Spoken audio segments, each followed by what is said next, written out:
하나님의 말씀 창세기 31장 30절입니다. 이제 내가 내 아비 집을 사모하여 돌아가려는 것은 가하거니와 어찌 내 신을 도적질하였느냐. 설교 제목은 창조주 하나님과 이방신의 형격한 모습. 창세기 31장 19절 때에 라반이 양탈을 깎으러 갔으므로 라헬은 그 아비의 드라빔을 도적질하고, 신에 대한 국어 사전의 정의를 보니까요, 종교의 대상으로 우주를 주재하는 초인간적, 초자연적인 존재라고 적혀 있습니다. 여기서 주목해야 될 단어는요, 초인간적, 초자연적 능력의 파워를 가진 존재란 말에 주목을 해야 되겠습니다.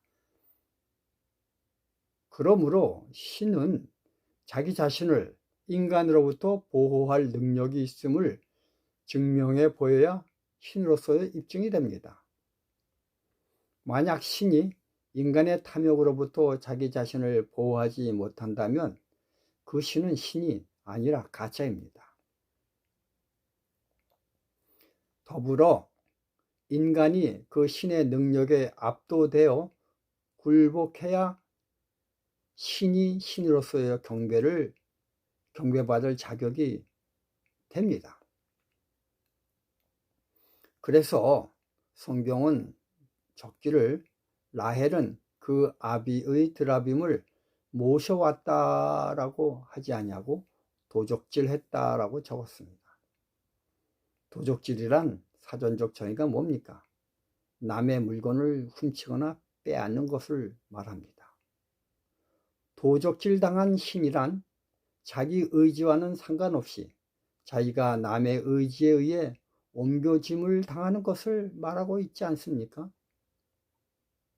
창세기 31장 34, 35절 라헬이 그 드라빔을 가져 약대 한 장 아래 넣고 그 위에 앉은지라.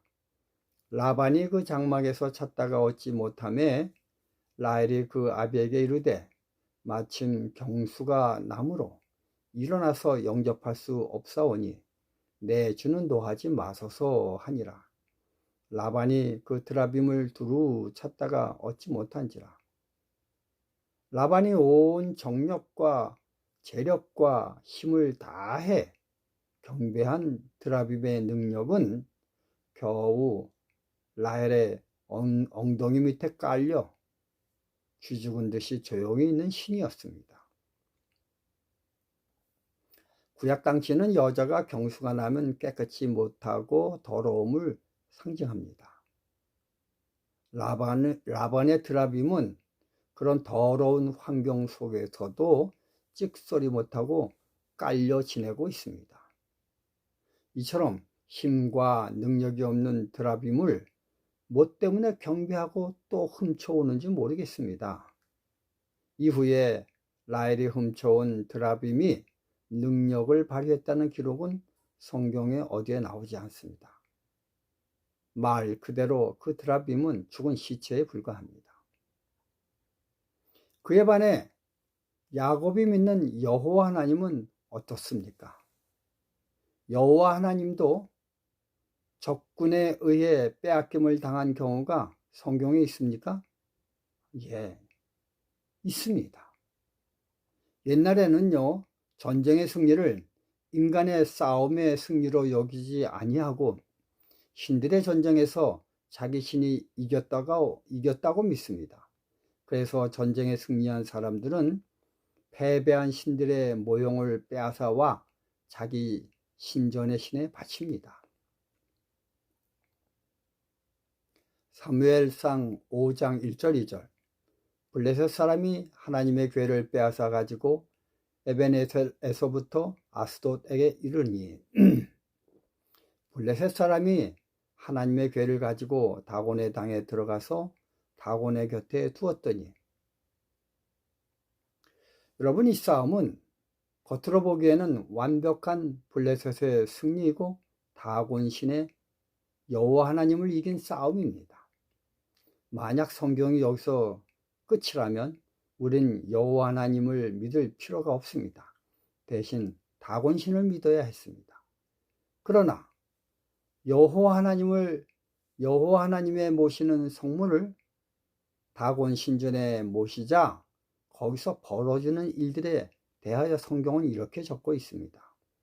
사무엘상 5장 3절 4절. 아스돗 사람이 이튿날 일찍이 일어나 본즉 다곤이 여호와의 궤 앞에서 엎드러져 그 얼굴이 땅에 닿았는지라. 그들이 다곤을 일으켜 다시 그 자리에 세웠더니 그 다음날 아침에 그들이 일찍 일어나 가본즉 다곤이 여호와의 궤 앞에서 엎드러져 얼굴이 땅에 닿았고 그 머리와 두 손목은 끊어져 문지방에 있고 다곤의 몸뚱이만 남았더라. 여러분, 그런데 이렇게 다곤신만 치도곤이 당한 것이 아닙니다. 여호와의 성물인 법궤를 성전에서 가져온 블레셋 사람들도 고통을 받습니다. 사무엘상 5장 6절 12절. 여호와의 손이 아스돗 사람에게 엄중히 더하사 독종의 재앙으로 아스돗과 그 지경을 쳐서 망하게 하니 아스돗 사람들이 이를 보고 가로되 이스라엘 신의 궤를 우리와 함께 있게 못할지라. 그 손이 우리와 우리 신 다곤을 친다. 이에 보내어 블레셋 사람들이 모든 방백을 모으고 가로되 우리가 이스라엘 신의 궤를 어찌할꼬? 그들이 대답하되 이스라엘 신의 궤를 가드로 옮기리라 하므로 이스라엘 신의 궤를 옮겨갔더니 그것을 옮겨간 후에 여호와의 손이 심히 큰 환난을 그 성에 더하사 성읍 사람들의 작은 자와 큰 자를 다 쳐서 독종이 나게 하신지라. 이에 그들이 하나님의 궤를 에그론으로 보내니라. 하나님의 궤가 에그론에 이른즉 에그론 사람들이 부르짖어 가로되 그들이 이스라엘 신의 궤를 우리에게로 가져다가 우리와 우리 백성을 죽이려 한다 하고 이에 보내어 블레셋 모든 방백을 모으고 가로되 이스라엘 신의 궤를 보내어 본초로 돌아가게 하고 우리와 우리 백성 죽임을 면케하자 하니 이는 온 백성의 사망의 환난을 당함이라.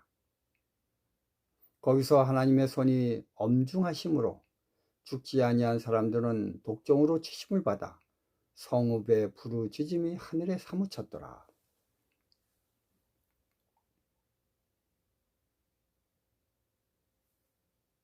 성경은요, 이것 한 번으로 끝나지 아니하고 또 한 번 역사적으로 여호와 하나님의 성전 기물들이 적군에 의해 몰수당해 빼앗김을 당하는 기록이 또 있습니다.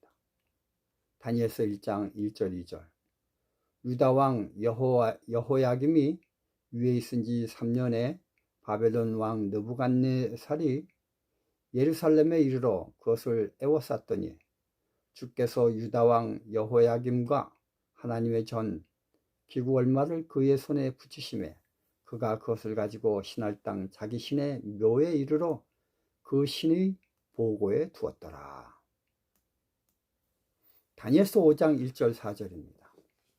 벨사살 왕이 그 귀인이 1,000명을 위하여 큰 잔치를 배설하고 그 1,000명 앞에서 술을 마시니라.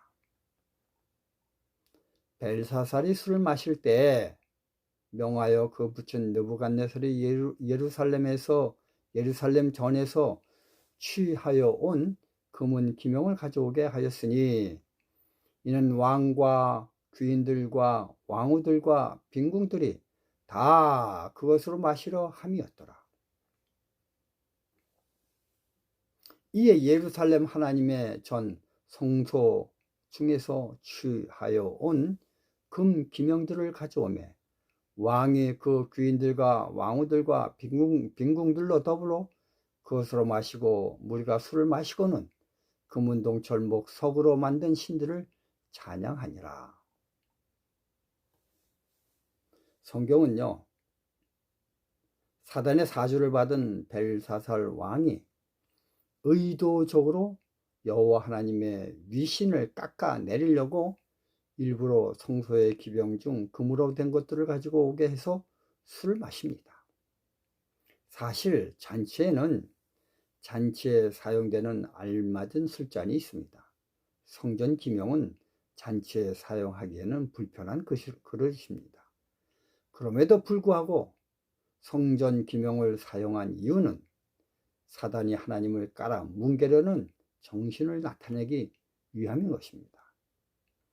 이런 치욕에 가만히 있는다면 여호와 하나님도 라반의 드라빔이 라헬의 엉덩이에 수모를 당하는 것과 별반 다르지 않고 똑같습니다. 그러나 여호와 하나님은 그렇지 아니하셨습니다. 다니엘서 5장 5절 6절 25절 28절입니다. 그때 사람의 손가락이 나타나서 왕궁 촛대 맞은편 분벽에 글자를 쓰는데 왕이 그 글자 쓰는 손가락을 본지라. 이에 왕의 즐기던 빛이 변하고 그 생각이 번민하여 널쩍다리 마디가 녹는 듯하고 그 무릎이 서로 부딪힌지라.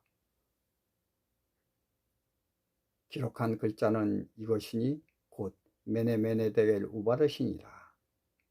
그 뜻을 해석하건대 메네는 하나님이 이미 왕의 나라의 시대를 세워서 그것을 끝나게 하셨다 하며, 데겔은 왕이 저울에 달려서 부족함을 입었다 하며, 베레스는 왕의 나라가 나뉘어 메대와 바사 사람에게 준바되었다 함이니이다. 여러분, 세계 역사책에서는요, 한 거대한 제국이 하나님의 성물을 무시하고 격화시켜 사용함으로 멸망하는 모습이 적혀 있습니다. 이처럼 여호와 하나님처럼은 아니더라도 라반이 믿는 드라빔은 적어도 자기를 궁뎅이로 깔아뭉갠 라헬의 궁둥이엔 독종이 나도록 했어야만 했습니다. 그러나 라헬의 엉덩이는 안전했습니다. 그렇다면 라반이 믿는 드라빔에 반해 여호와 하나님은 어떠셨을까요? 창세기 31장 24절.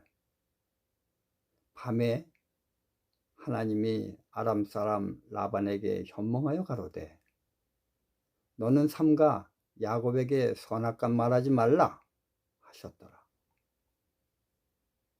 이처럼 자기를 믿는 야곱을 끝까지 보호하시는 모습을 우리는 성경을 통해서 보게 됩니다. 만약 라반의 꿈에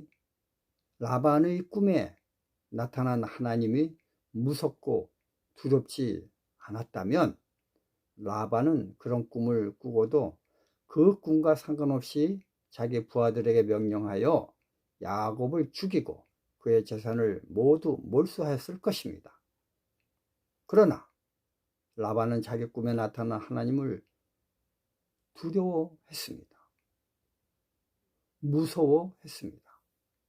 그가 생명처럼 아끼던 재산들을 모두 다 야곱에게 넘기고 무서워서 빈 털터리로 돌아왔습니다. 여러분, 이처럼 적어도 신이라 하면 인간들에게 능력을 행사하는 파워가 있어야 합니다. 만약 야곱이 라헬이 훔친 드라빔의 파워를 믿고 도망쳤다면 어떻게 되었을까요? 생각만 해도 끔찍합니다. 이와 같이 우리가 믿는 여호와 하나님은 전지전능하시기 때문에 어떤 물질에 예속되지 않습니다. 그래서 하나님은 당신을 상징하는 그 어떤 물질도 만들지 말라고 하셨습니다. 출애굽기 20장 3절 5절 너는 나 이외에 다른 신들을 내게 있게 말지니라. 너를 위하여 생긴 우상을 만들지 말고 또 위로 하늘에 있는 것이나 아래로 땅에 있는 것이나 땅 아래 물속에 있는 것에 아무 형상도 만들지 말며 그것들에게 절하지 말며 그것들을 섬기지 말라. 그런데 여러분, 여호와 하나님을 사칭하여 자기 자신을 여호와 하나님이라고 부르라고 하는 천주교 신부님, 여러분 이 신부는 한자인데 영어로 말하면 신, God, 부, Father, Godfather, 우리나라 말로 하나님 아버지입니다.